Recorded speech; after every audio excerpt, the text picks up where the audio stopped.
సుమన్ టీవీలో మీ personal and business promotions కోసం కింది నెంబర్కి కాంటాక్ట్ చేయండి.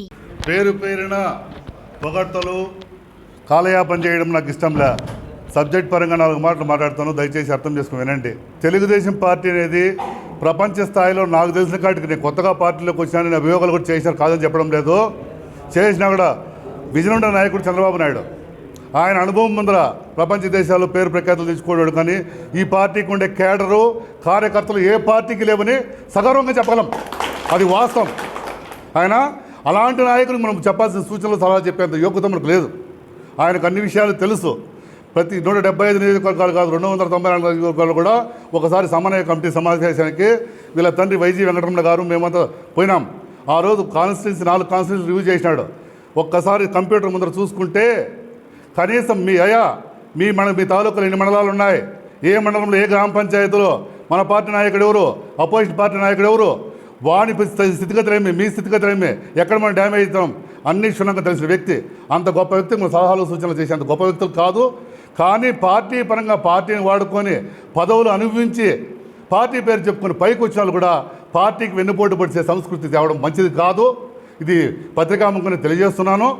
ఎందుకంటే ఈరోజు పార్టీ అడ్రస్లతో పేర్లు చెప్పడము ఒక విమర్శన నాకు ఇష్టం లేదు.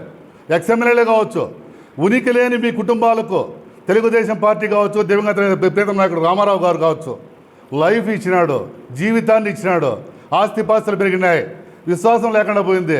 నియోజకవర్గంలో పటిష్టమైన క్యాడర్ ఉంది తెలుగుదేశం పార్టీకి. నాయకుల్లో అనైక్యత ఉండొచ్చు, కార్యకర్తలు కానీ నా ప్రజల్లో కానీ మంచి అభిమానం ఉంది. దాన్ని ఉపయోగించుకోలేక జయచంద్రారెడ్డి ఈరోజు ఓడిపోలా, జయచంద్రారెడ్డి ఓడించుకున్నాం. ఎక్కడ తెలుగుదేశం కార్యకర్తలు ఐక్యత లేక కుట్రలు, నీ స్వార్థం నా స్వార్థం ఉండొచ్చు, అది వేరే. పార్టీ కోసం ఐక్యతగా పనిచేయండి, కలిసి రండి. మీతో ఎవరు వద్దని చెప్పడంలే, మీ అంతకు మీరు తెల్లనుకుని పోవద్దండి. జయచంద్రారెడ్డిలో కొత్తగా ఇచ్చిన వ్యక్తి, వయసులో చిన్నవాడు కావచ్చు, చదువుకున్న వ్యక్తి, పరిజ్ఞానం ఉండేవాడు. దోచుకోవడానికి రాలా, ఏదో సేవ చేయాలని దుఃఖంతో ఇచ్చినాడు. యువ నాయకుడు లోకేష్ గారికి మీ మీద మంచి అభిప్రాయం ఉంది. ఇది నాకు తెలిసిన విషయం. చంద్రబాబు నాయుడు కూడా ఎలాంటి తొందరపాటు నిర్ణయాలు తీసుకునే వ్యక్తి కాదు. ఈ విషయాలను దృష్టిలో పెట్టుకొని ప్రతి కార్యకర్త, ఇక్కడికి వచ్చిన ప్రతి నాయకుడు మన తెలుగుదేశం కుటుంబ సభ్యులే. పేర్లు పెట్టి పొగడం కానీ పొగిడించుకోవడం కానీ ఫోటోలకు కూడా దూరంగానే ఉంటాను. నేను సామాన్యంగా ఎప్పుడు మాట్లాడే వ్యక్తిని కాదు. దయచేసి మీరందరూ అర్థం చేసుకొని సహకరించి జయచంద్రారెడ్డి గారు కానీ చంద్రబాబు నాయుడు గారు ఏదైనా వేరే ఉద్దేశం తీసుకొని అధినాయకుడు ఏదైనా నిర్ణయం తీసుకొని మారిస్తే కూడా ఆ రోజు మన గ్రామాల్లో మనకు సత్తా ఉండి పట్టుంటే మన దగ్గరికి ఆ నాయకుడు రాక తప్పదు. మనం ఆయన కోసం మెంపర్లాంటి పోవాల్సిన అవసరం లే.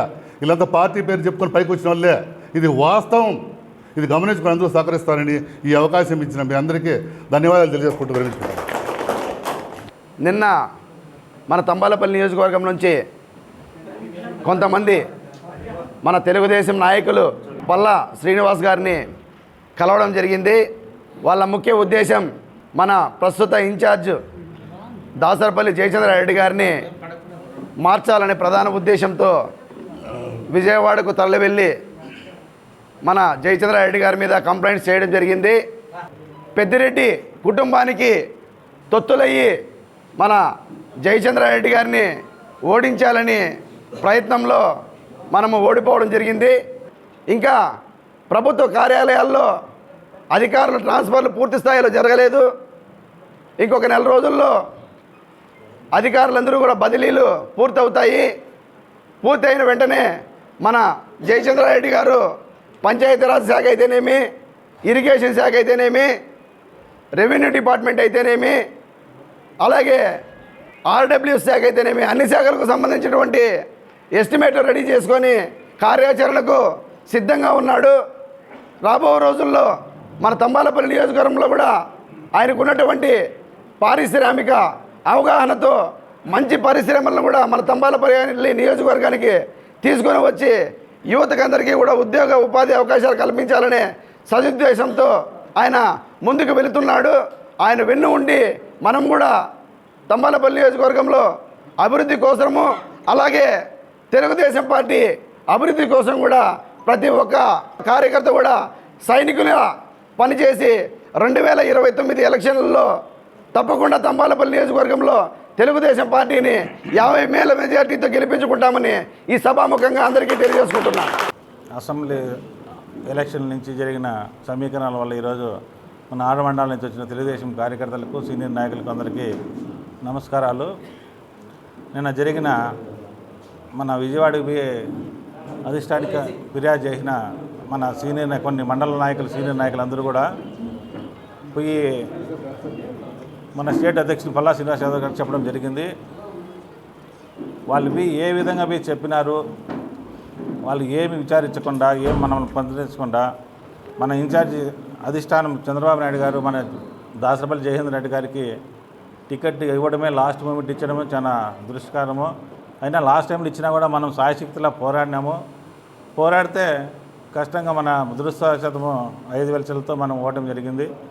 దీనికి కారణాలు నేను పోయిన కొంతమంది కోర్టులందరూ కూడా మన ఎమ్మెల్యేలు మన ప్రజెంట్ ఎమ్మెల్యే దోర్నాథ్ దగ్గర ఏదో సంథింగ్ మాట్లాడుకొని అక్కడ కావాల్సిన 50 లక్షలు డొనేషన్ తీసుకొని ఈ ద్వారకానాథ్ని మనం అసెంబ్లీలో మన తమ్మల తాలూకు రానివ్వడం వల్ల నన్ను రానివ్వడం ఎట్లా లేదనేసి జయేంద్ర రెడ్డి గారిని ఏదో విధంగా కుండిపరచల్లా ఇతను డ్యామేజ్ చేయాలనేసి నిన్న పోయిన వాళ్ళు ముడుపులు తీసుకొని పోయి వాళ్ళకు కొంగు కాస్తున్నారు. కానీ వాళ్ళ నమ్మకమైన సీనియర్ నాయకులు టీడీపీ మీద అభిమానం ఉండేవాళ్ళైతే మన జయేంద్ర రెడ్డి పక్కన పెడితే చంద్రబాబు నాయుడు చూసి పార్టీకి కష్టపడి సింహల మీద కష్టపడి తమ్మాలపల్లి అంటే ఒక రెండో కన్ను మన అధ్యక్ష నాయకునికి.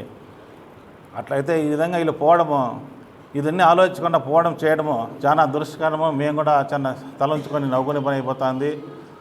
అదే కాకుండా మా పార్టీ ప్రెసిడెంట్లో పార్టీ సింబల్ మీద పార్టీ అధ్యక్ష పదవి తీసుకొని నారాయణ స్వామి రెడ్డి అయితేమి, పాలగిరి సిద్ధ అయితేమి, మన ఆనందరెడ్డి కానీ, ఇంకా మన జిట్టా వెంకటరమణ కానీ, ఈ నలుగురు కూడా అందరూ పోయినా కూడా ఈయన పార్టీ పదవులు తీసుకొని కూడా జయచంద్ర రెడ్డి గారు ఏం తప్పు చేసినాడు, మనకేం సమర్థించలేదు, మనం ఎందుకు ఈ విధంగా విజయవాడ పోతామని వాళ్ళందరికీ వాళ్ళే ఆలోచించుకుంటే అర్థమవుతుంది.